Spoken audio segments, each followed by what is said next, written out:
नाज़रीन करام, 1400 साल पहले कुरान करीम में एक जगह के बारे में निशानदही की गई थी और दुनिया को उस बारे में बताया गया था। आज नासा के साइंसदान कुरान की उस आयत पर गौर कर रहे हैं जिसमें एक जगह के बारे में जिक्र है। वो कौन सी जगह है जिसका जिक्र कुरान में आया है और नासा उस जगह की तलाश में क्यों है? और सबसे अहम बात यह कि नासा अपनी तमाम तर टेक्नोलॉजी के बावजूद उस जगह को तलाश क्यों नहीं कर सकी कि आज नासा कुरान करीम की उस आयत का मुताला कर रहा है जिसमें उस जगह के बारे में बताया गया और उस आयत की रोशनी में नासा उस जगह की तलाश में है।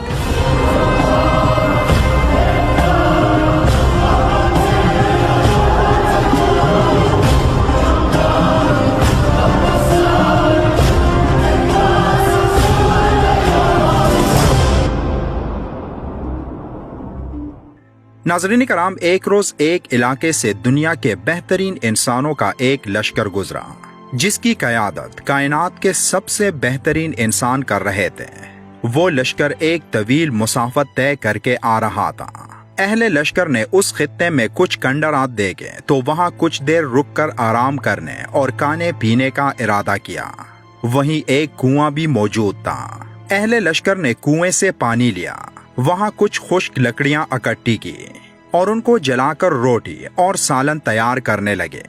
जब दो जहां के सरदार सल्लल्लाहु अलैहि वसल्लम और लश्कर के कायद को उस बारे में इल्म हुआ तो आप सल्लल्लाहु अलैहि वसल्लम ने अपने तमाम साथियों को हुक्म दिया कि कुएं से निकाला हुआ पानी, पकाई हुई रोटियां और तैयार शुदा सालन को जाया कर दो और उनमें से कुछ भी ना खाओ और ना ही पियो और जितनी जल्दी हो सके यहाँ से आगे निकल जाओ, वरना तुम सब पर भी बला आ सकती है।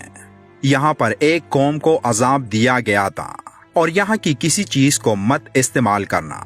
ये खाना जो एक बड़े लश्कर के लिए तैयार किया गया था बहुत बड़ी मिकदार में था, लेकिन आप सल्लल्लाहु अलैहि वसल्लम के हुक्म पर सारा का सारा जाया कर दिया गया। ये आप सल्लल्लाहु अलैहि वसल्लम का इल्म जो अल्लाह ने अता किया था कि आप सल्लल्लाहु अलैहि वसल्लम ने उस जगह पर ना नजर आने वाली वबा या बला का पता लगा लिया था जो इंसानों के लिए मोहलिक थी। जिन लोगों पर उस इलाके में अजाब आया था वो किसी दौर में दुनिया के सबसे ताकतवर और कदावर लोग थे, जिनके जैसे ताकतवर लोग ना पहले कभी थे और ना बाद में आएंगे।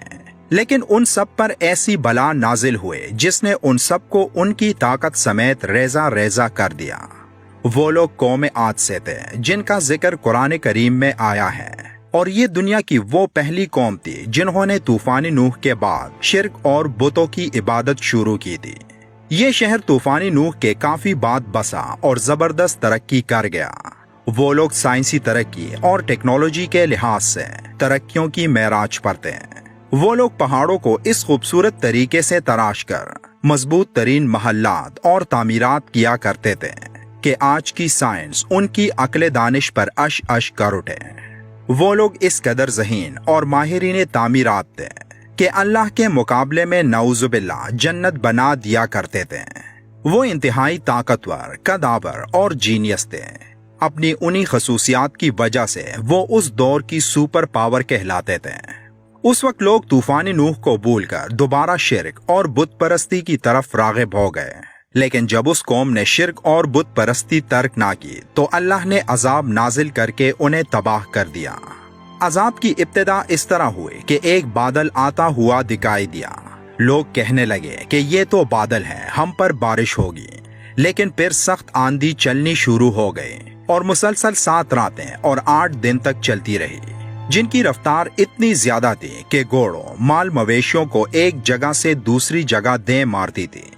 मुसलसल 7 रातें और 8 दिन तक वो तेज हवाएं चलती रहीं और उस दौरान रेत का तूफान उठा और तमाम मकानों और इंसानों पर गिरा और सब लोग हलाक हो गए। कुरान पाक के मुताबिक वो तेज हवा जिस चीज पर से गुजरती उसे बोसीदा हड्डियों की तरह किए बगैर ना छोड़ती।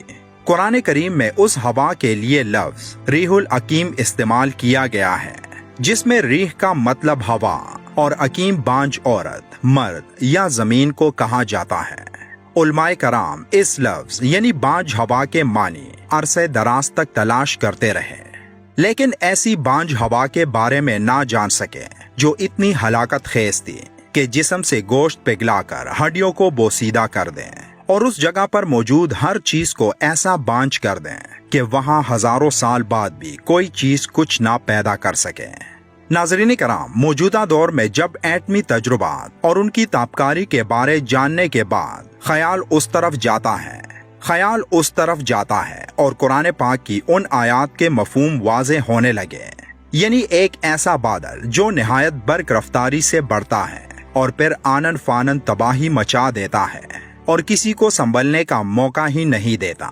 फिर उसके बाद एक ऐसी बांझ हवा जो सब कुछ खत्म करके हजारों साल तक वहां कुछ पैदा नहीं होने देती, जिसकी मिसाल जापान के शहरों हिरोशिमा और नागासाकी है, जहां अमेरिकी एटमी हमले के बाद आज तक सब्जा नहीं उगता और वहां बच्चे पैदा होते हैं तो उनमें ज्यादातर बच्चों में पैदाइशी नुक्स मौजूद होते हैं, जिन्हें माहिरीन उसी ताबकारी की वजह करार देते हैं जो दूसरी जंग अजीम के दौरान वहां कयामत बनकर टूट पड़ी थी।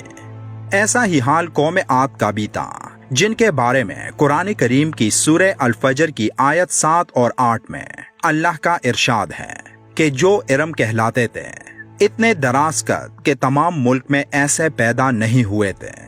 उस तबाही के बाद उस शहर के आसार 1400 साल तक किसी को भी नहीं मिले, लेकिन 1992 में टाइम मैगजीन ने अपने फरवरी के शुमारे में ये इंकशाफ किया कि 1984 में नासा के एक मसनूई सयारे चैलेंजर ने ओमान के करीब एक शहर के आसार दरियाफ्त किए हैं और नासा के माहिरीन के मुताबिक ये शहर 3000 साल कबल मसीह से लेकर पहली सदी ईस्वी तक ऊंटों के उस कारवानी रास्ते पर आबाद था जहां से हिंद, अरब और यूरोप तक तिजारत की जाती थी और ये अपने जमाने का एक तिजारती मरकज था।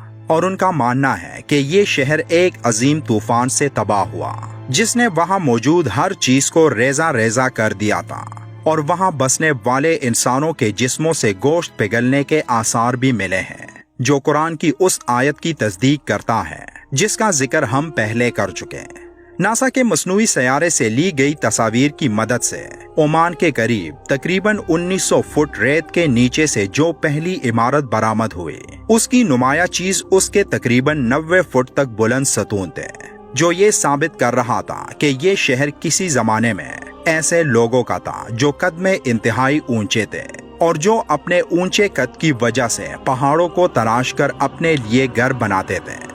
जैसे कि इरम शहर को भी 1000 सतूनों का शहर कहा जाता था क्योंकि उसके सतून बहुत ऊंचे थे। दोस्तों, नासा की इन तमाम तर तहकीकात से साबित हुआ कि यही उस इरम शहर की बाकियात है जिस शहर और कौम का तस्करा कुरान हकीम में मौजूद है, जहां उस शहर की खुदाई के दौरान इंसानी हड्डियों के ऐसे बाकियात भी बरामद हुए जो उस बदतरीन अजाब की गवाही दे रहे थे जो उनकी सरकशी की बदौलत उन पर नाजिल किया गया था।